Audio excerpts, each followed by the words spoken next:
The Marvelous Land of Oz by L. Frank Baum. Chapter 8. General Jinjur's Army of Revolt. Tip was so anxious to rejoin his man Jack and the Sawhorse that he walked a full half the distance to the Emerald City without stopping to rest. Then he discovered that he was hungry, and the crackers and cheese he had provided for the journey had all been eaten. While wondering what he should do in this emergency, he came upon a girl sitting by the roadside.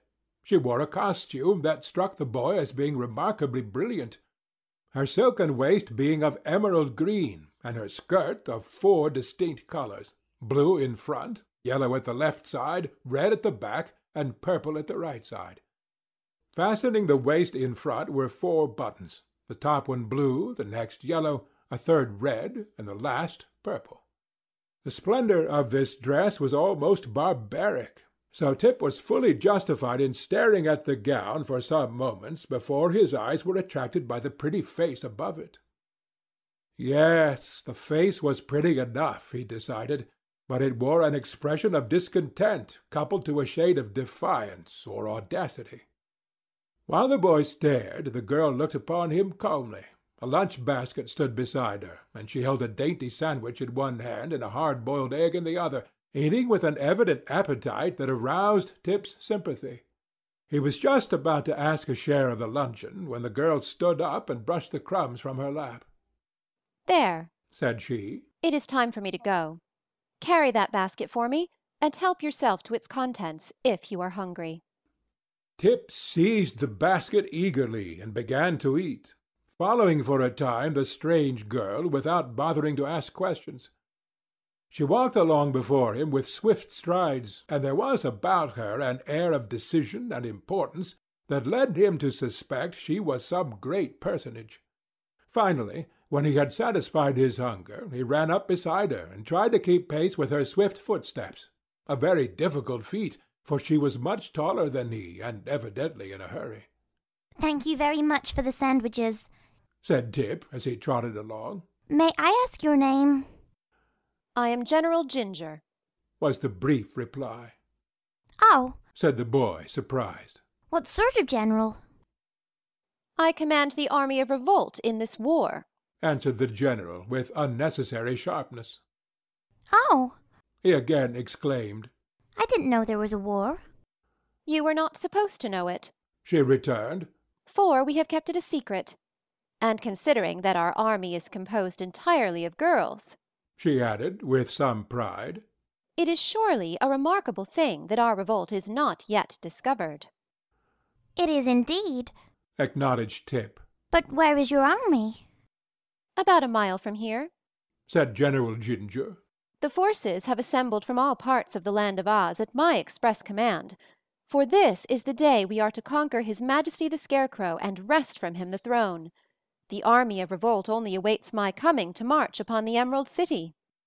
"Well," declared Tip, drawing a long breath, "this is certainly a surprising thing. May I ask why you wish to conquer His Majesty the Scarecrow?"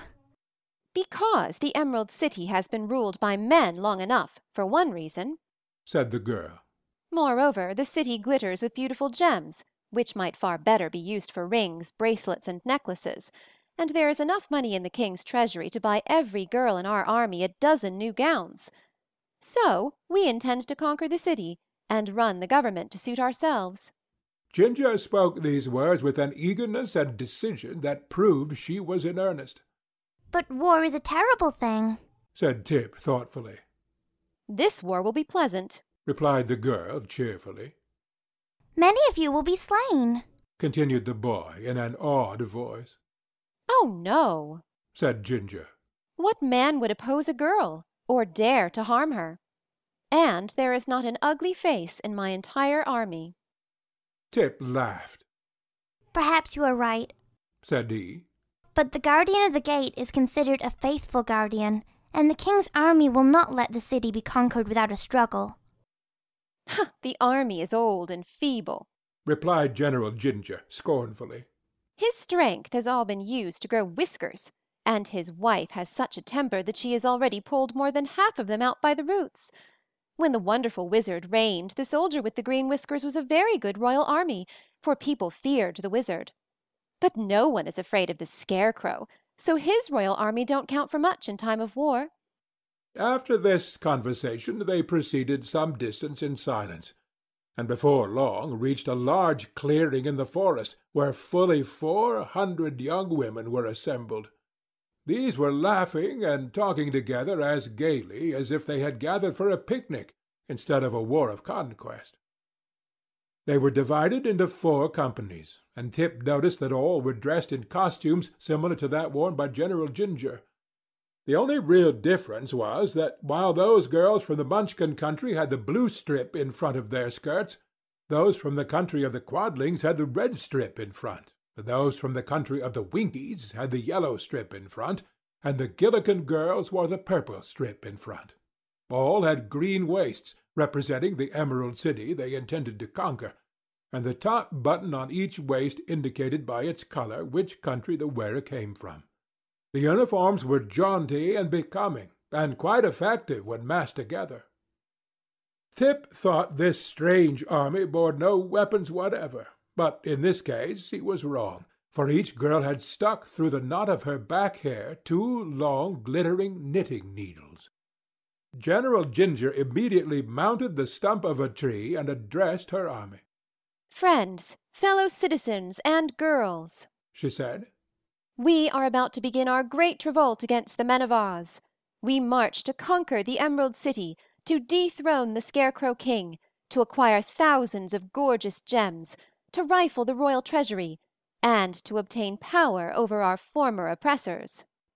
Hurrah! said those who had listened, but Tip thought most of the army was too much engaged in chattering to pay attention to the words of the general. The command to march was now given, and the girls formed themselves into 4 bands, or companies, and set off with eager strides toward the Emerald City. The boy followed after them, carrying several baskets and wraps and packages which various members of the army of Revolt had placed in his care. It was not long before they came to the green granite walls of the city and halted before the gateway. The guardian of the gate at once came out and looked at them curiously, as if a circus had come to town. He carried a bunch of keys swung round his neck by a golden chain. His hands were thrust carelessly into his pockets, and he seemed to have no idea at all that the city was threatened by rebels. Speaking pleasantly to the girls, he said, "Good morning, my dears. What can I do for you?"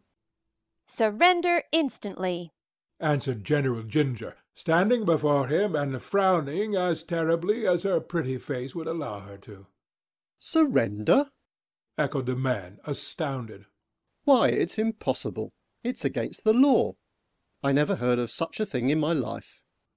"Still you must surrender," exclaimed the general fiercely. "We are revolting." "You don't look it," said the general, gazing from one to another, admiringly. "But we are," cried Jinjur, stamping her foot impatiently. "and we mean to conquer the Emerald City." "Good gracious! returned the surprised guardian of the gates. What a nonsensical idea! Go home to your mothers, my good girls, and milk the cows and bake the bread. Don't you know it's a dangerous thing to conquer a city?" "We are not afraid," responded the general, and she looked so determined that it made the guardian uneasy. So he rang the bell for the soldier with the green whiskers, and the next minute was sorry he had done so, for immediately he was surrounded by a crowd of girls, who drew the knitting needles from their hair and began jabbing them at the guardian, with the sharp points dangerously near his fat cheeks and blinking eyes. The poor man howled loudly for mercy, and made no resistance when Jinjur drew the bunch of keys from around his neck. Followed by her army, the general now rushed to the gateway, where she was confronted by the Royal Army of Oz, which was the other name for the soldier with the green whiskers.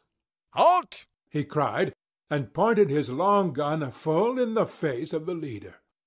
Some of the girls screamed and ran back, but General Jinjur bravely stood her ground and said reproachfully, "Why, how now? Would you shoot a poor defenseless girl? No, replied the soldier. for my gun isn't loaded. Not loaded? No, for fear of accidents, and I've forgotten where I hid the powder and shot to load it with. But if you'll wait a short time, I'll try to hunt them up. Don't trouble yourself, Said Jinjur cheerfully. Then she turned to her army and cried, Girls, the gun isn't loaded.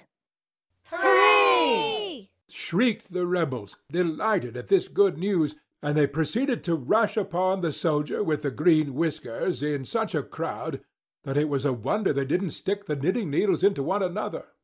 But the royal army of Oz was too much afraid of women to meet the onslaught. He simply turned about and ran with all his might through the gate and toward the royal palace, while General Jinjur and her mob flocked into the unprotected city. In this way was the Emerald City captured without a drop of blood being spilled. The army of Revolt had become an army of conquerors. End of chapter 8.